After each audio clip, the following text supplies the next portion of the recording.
บ่ได้ไปเฮ็ดเวียกบ่มื้อนี้บ่ได้ไปเฮ็ดเพราะว่า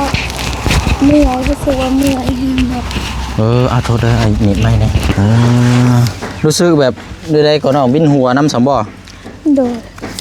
วินหัวแบบเมื่อยเพลียเนาะปวดกระตงกระโตโดยเอาเด้อบ่ได้มีกุญแจบ่น้องรถเลยนะบ่มีโอ้โหระวังได้ลูกสินักแท้นี่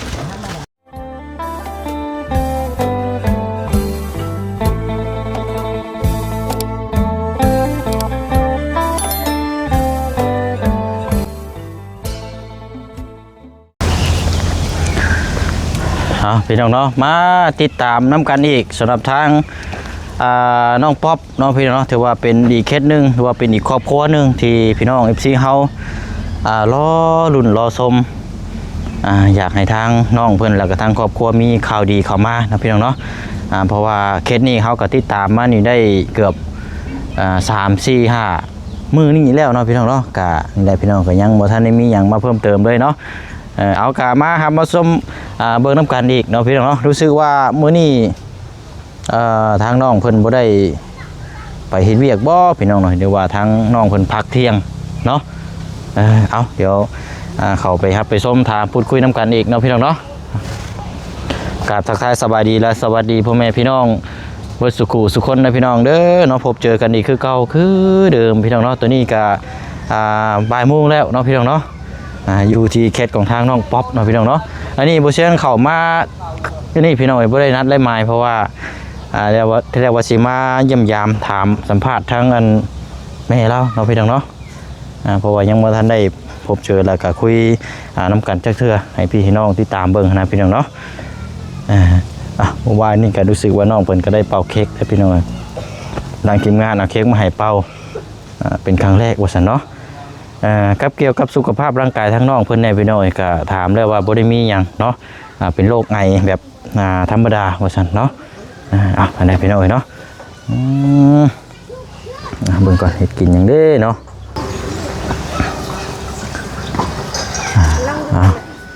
โอเคพี่น้องเนาะทางน้องป๊อปเอาเนาะสบายดีบ่ได้ไปเฮ็ดเวียกบ่มื้อนี้บ่ได้ไปเฮ็ดเพราะว่าเมื่อยรู้สึกว่าเมื่อยแฮงแบบ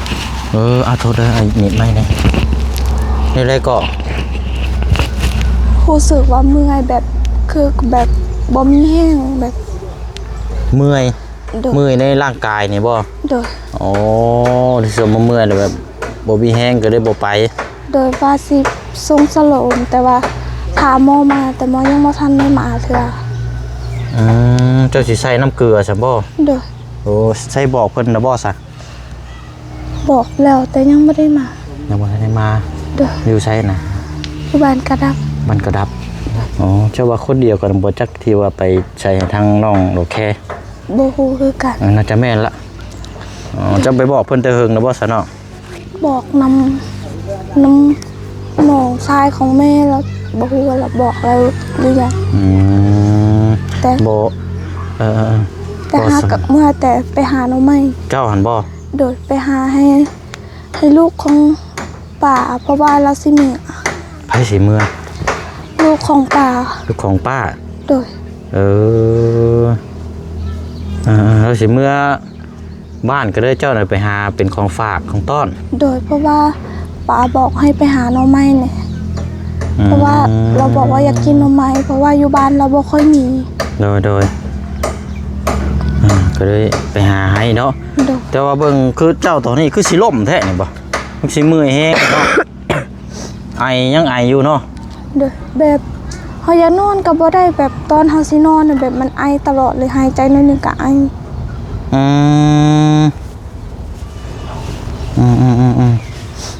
ไอแล้วก็เมื่อยเพลียเนาะโดยตอนนี้รอกำลังแพทย์เพิ่นสิมาใส่น้ำเกลือให้พี่น้องเดี๋ยวใส่ยาสโลมโดยพอมีเหื่อมีแห้งโดยพอจังหวะเข้ามาแล้วก็เห็นทางน้องเพิ่นเลยเนาะไอ้บ่ได้นี่นะว่าที่แรกว่าสิมานั่นมาดินกับแม่เจ้ามาพูดคุยยังบ่เคยสัมภาษณ์จักเทื่อนะแต่ว่ามาพบเจอเจ้านึกว่าเจ้าไปเฮ็ดเวียกนะโดยพอดีทั้งแม่คอยหากลับไปหาน้องไม้มากินหาเพิ่มเพราะว่ายังบ่ได้หลายคอยไปหากับยาคอยยังบ่ทันได้หลาย แล้วบัดนี้แม่ค่อยอีกไปหา โดยอันแม่เจ้ายังไปหาหน่อไม้อยู่เดี๋ยวนี้เนาะ โดย โอ้ยเนาะไปนั่งพุ่นพุ่นก็ได้น้องมันคือสีแหลกเนาะเดี๋ยวบ่สบายอีก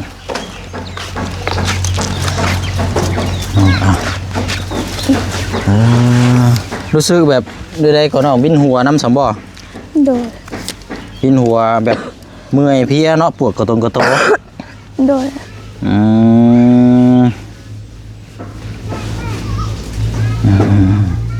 ที่อะไรไปน้องไปฟื้นเห็นร่างกายว่าบ่ไหวได้อันไอนี่จังมือแล้วก็เจ้าเป็น ได้ละประมาณอาทิตย์หนึ่งบอก ประมาณอาทิตย์หนึ่งเนาะ โดย ตัวนี้ก็ยังไออยู่ตัวนี้ก็เนาะ โดย แต่ว่ายาในเจ้าก็กินอยู่บ่ กินอยู่แต่แบบเบาเศร้า ไอแบบมันไอบ่แตกเนาะ โดย ไอแบบแน่นๆนะพี่น้องมันโดดเจ็บบนแลท้องเลยเนาะ จ้ะ ปวดบนแลท้องกินน้ำอุ่น บ่ได้กินน้ำอุ่น กินอยู่บ่ต้มน้ำอุ่นลวกคอนะ โดย โอ้ยเนาะเอาตอนที่แรกนึกว่าน้องเพิ่นไปเฮ็ดเวียกพี่น้องเนาะ โดย เอาลองสะอายนะนั่งน้ำในจังน้อยก่อนพี่น้องเอ้ยเนาะมื้อนี้อันบ่ได้ไปเลยมื้อนี้เนาะ โดยบ่ได้ไปเลย เดี๋ยวก็สิได้บอกทางทีมงานเพราะว่ายันว่าเจ้าวันไปเฮ็ดเวียกต่ออีกนะ โดย นั่นก็สิได้บอกคือเพิ่นสิเข้ามาหาอีกเทื่อนึงฮ้อนได้มื้อนี้กับพี่น้องฝนแต่ว่าตกอยู่กินนี่แต่ว่ามันตกบ่แห้งตกพอดีเป็นขี้ฝอยพี่น้องคือว่าได้เป้าเค้กบ่เมื่อคืนนี่เป็นได้ก็ โดยดีใจ โอ้วันเกิดจะบ่ เขาเฮ็ดวันเกิดย้อนหลัง มันเกิดย้อนหลังให้ โดย โอ้เป็นครั้งแรกใช่ไหมจักบ่เนาะ โดยเป็นครั้งแรกในชีวิตอาก็ได้เป่ามาเมื่อคืนนี้ เมื่อคืนนี่ได้ โดยดีใจแฮะ โอ้โหบุติได้ฉะนี่เนาะ โดย บุที่ผ่านมานี่คือบ่ได้มีเค้กเป่าวันเกิดจักเทื่อเนาะ โดยบ่เคยมีแต่หมู่โทรมาแล้วก็ถือขนมเค้กบ่แล้วก็หมู่กับเป้าอยู่ในโทรศัพท์พันแบบเฮาก็เฮ็ดคือบ่เป้า อ๋อแบบจับโทรศัพท์มาแบบสิบ่ โดย อ้าวแบบพี่ก็มีอันนี้ แล้ว เนาะ ก็หมู่เอาลงรูปเฮา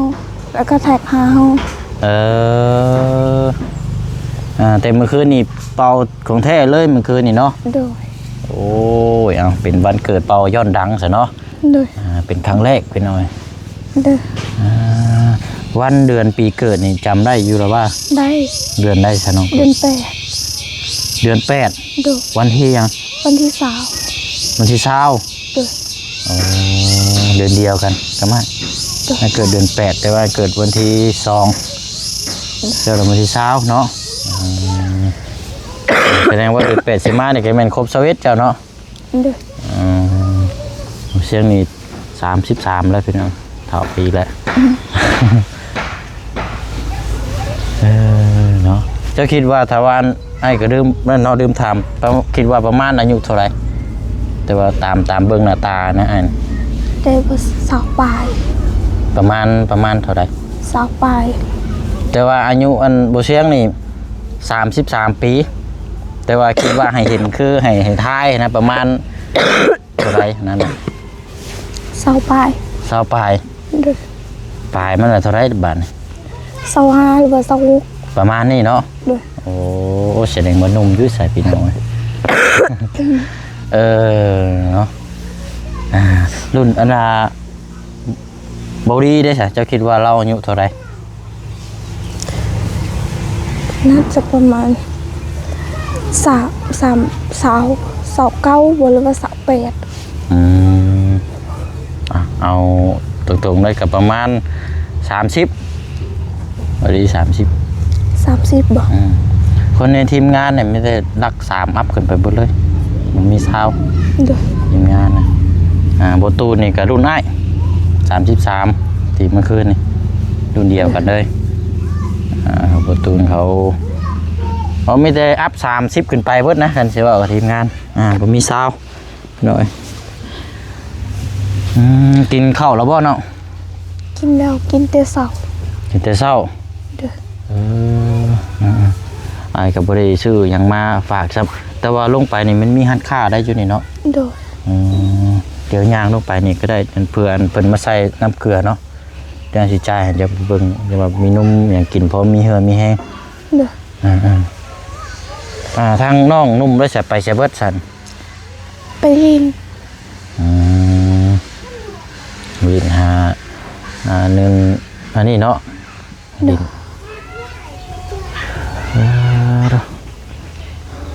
ไปจะได้นอนพัดลมไหม้เมื่อคืนเย็นครับจ้ะบ่โดยนอนเย็นแต่ว่าเป็นไอเสียอย่างเดียวนอนไอเนาะโดยสับปะสะนอดน้องเดี๋ยวได้ย่างลงไปหันค่าเพิ่นก็ได้พี่น้องเพื่ออันนี้โอ้ยเนาะฝนก็คือว่าตกอะไรกินนี่ก็ชะม้อยอย่างไรหยุดงานเนาะป่วยโดด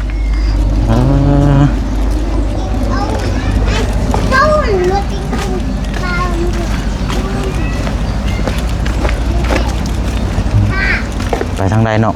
ทางนี้ก็ได้ทางพี่บ่โดดมึงเลิกจะไปเอาอันนี้ก็เอาโทรศัพท์ก่อนเอาหมวกก่อนพี่น้อยโอเคไปโอ้เนาะเสร็จนี่กับบ่ได้มาจะคือได้นี่งานคือสีล่มแท้เจ้า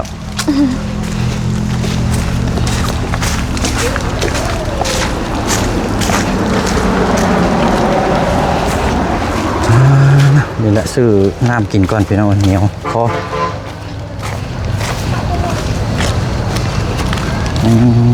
ใช้อันเจ้าของที่ดินนี่บ่เฮือนหลังนี้บ่จอนโดยเป็นเฮือนหลังเนี่ย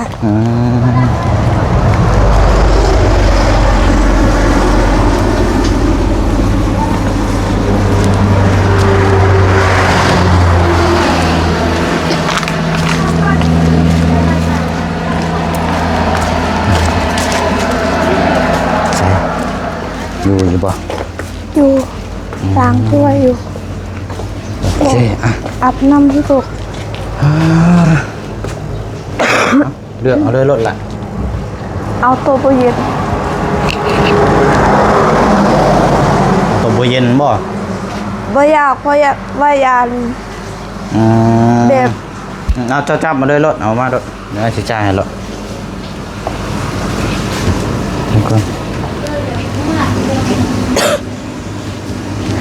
เปล่าเงี้ย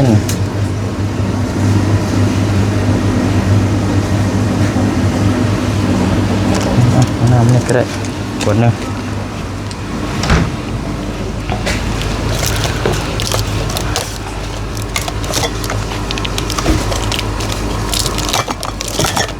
โอ้มีเกิบน้ำนี่เนาะรองเท้าดู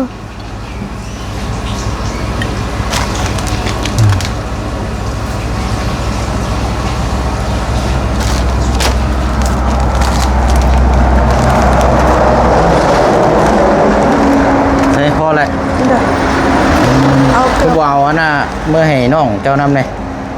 ขนมตัวเหนียวก็ได้บ่เอานุ่มหันก็ได้มาฝากไปนมตัวนี้บ่เอาเวิร์ดแพ็คหันก็ได้เนาะให้เอ้ยเพิ่นใส่ถุงให้พี่จิ้มเจ้าไปลอง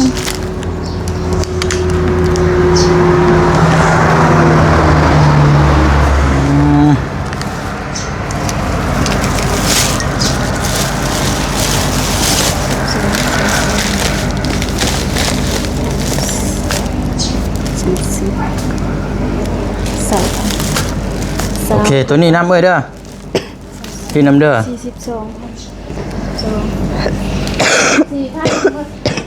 อันนั้นในเด้อเฮามีคิวอยู่บ่อยู่อยู่บ่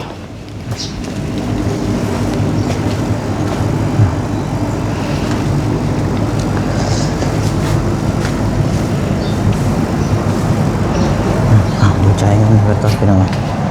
เท่าไรก็แต่บอกว่า40 50บ่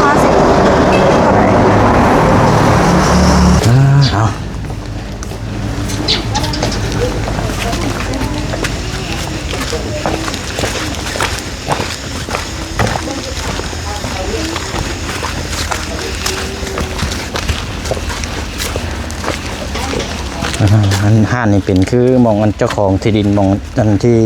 แม่เจะอยู่นี่เนาะ โดย โอ้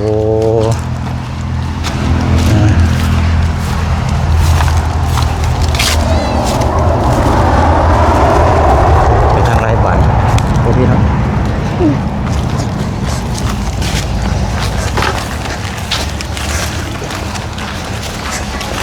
โมเมนแพทย์เพิ่นมาแล้วบ่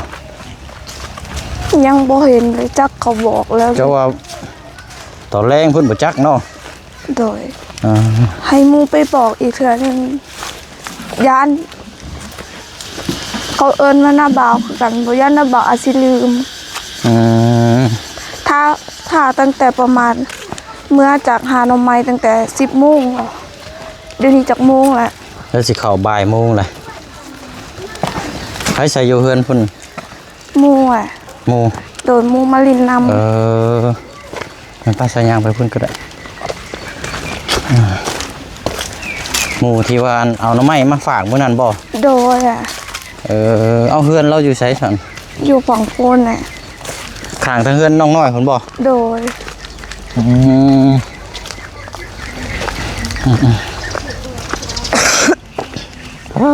เนาะฮอด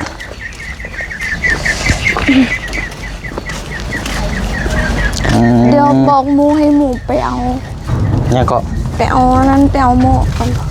เอายัง เอาเพจหม้อเขา หม ยั อง เพนหมอ โดย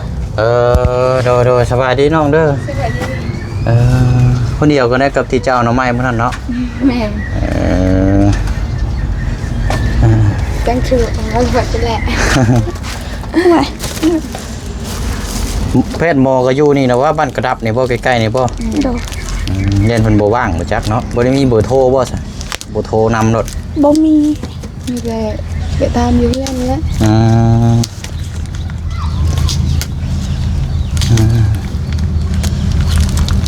คือไปตะปักนี่แหละเวลาแดงตาได้ เอ็นหน่อย แม่ อ๋อ หมู่เนาะรุ่นเดียวกันบ่อายุซ้ำกันบ่ เป็นรุ่นน้องนี่เนี่ย จักปีวะ 18 ปี 18 ปีอ๋อ อ๋อ อ่า แล้วตะกี้เงียบไป เอาละแม่งเอาละ ไอ้เย็ดอัน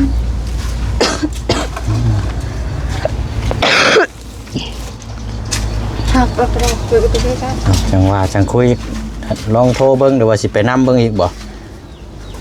บ่แม่นเราลืมแล้วบ่จัก โอ้โหกันเนาะ ลืมแล้ว เพราะว่าไปบอกแต่เช้าบ่แม่นบ่ เอานั้นบอกหน้าบ่าวเลยหน้าบ่าวย ายเราไปทางอื่นแล้ว ยันบอกแต่เช้าหรือยันเราลืมยันเราไปทางอื่นแล้วมีแต่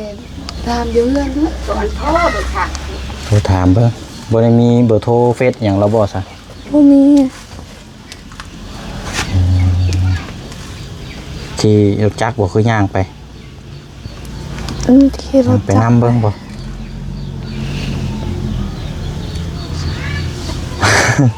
ฮอดเอาอะไรพี่น้อยว่ากันซะเนาะ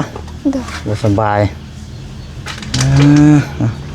กินเด้อน้องเด้อนุ่มน่ะเด้อ เด้อ เอาได้กินได้ก่อนอันนี้มาเลย บ่แม่ ฮะ รถมาขายข้าว รถยังก็ รถมาขายข้าว โอ้มาขายข้าวสารเฮานี่บ่ โดย เพิ่นมาขายแบบซี่กระถืออยู่บ่สอบเท่าใดนี่ บ่ฮู้บ่เคยซื้อ เคยซื้อ โดย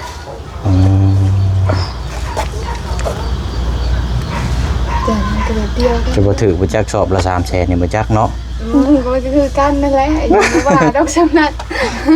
เอาซื้ออยู่ร้านค้า600,000อยู่นี่จะว่าเรามาเราขาย300,000บ่จัก ถามเพิ่ง โอ้300,000อยู่หลายเติบอยู่เด้เนาะแม่นแล้วบ่ยังมาขายถือปานนั้นก็เจ๊งแล้วน้ำมันยังแพงซ้ำเนาะ โดย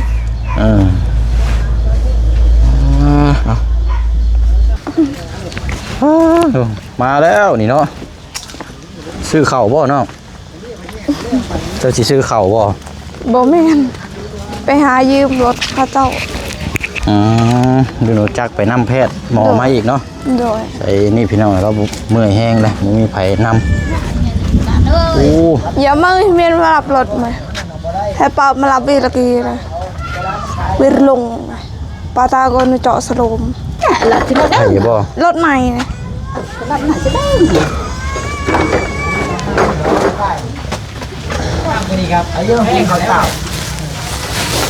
ไปสิไปเจ้าบ่ โดย เอ้า để phải trường lông ปาตาก็นทรงประดงนี่ล่ะ trường cái đông này เอาเด้อ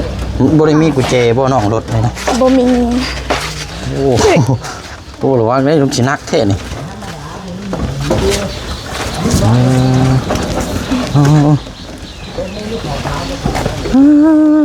รถแกกล้วยทำเนาะ โดย นักในได้นี่แค่นจะสิไปนำอยู่นี่บ่ โดย ฉันก็อ้ายนี่สิถ่ายอยู่นี่เด้อ โดย อันเอาไม้มาอ้ายก่อนก็ได้โอเคอ่ะ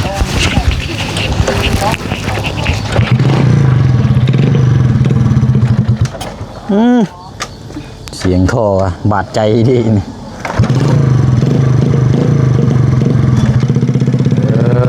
เอา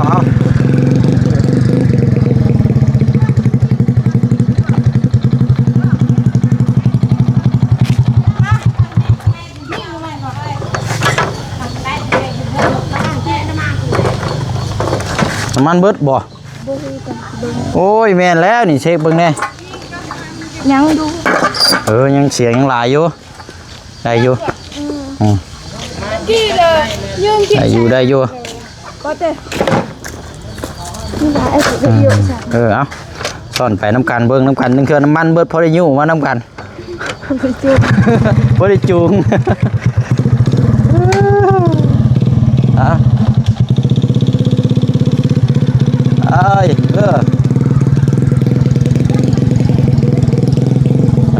ยืมรถเขาเจ้าไปหน่อยเนาะไป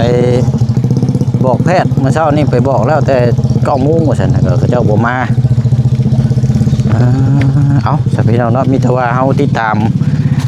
เป็นกำลังใจทางน้องเพิ่นทำกันอีกเนาะสำหรับทางน้องป๊อปพี่น้องเอ้ยรุ่นส้มเบิ่งนำกันอีกต่อไปเนาะเดี๋ยวคลิปนี้บ่แซงลาพี่และน้องก่อนเด้อพี่น้องเด้อเนาะเพราะว่ายัน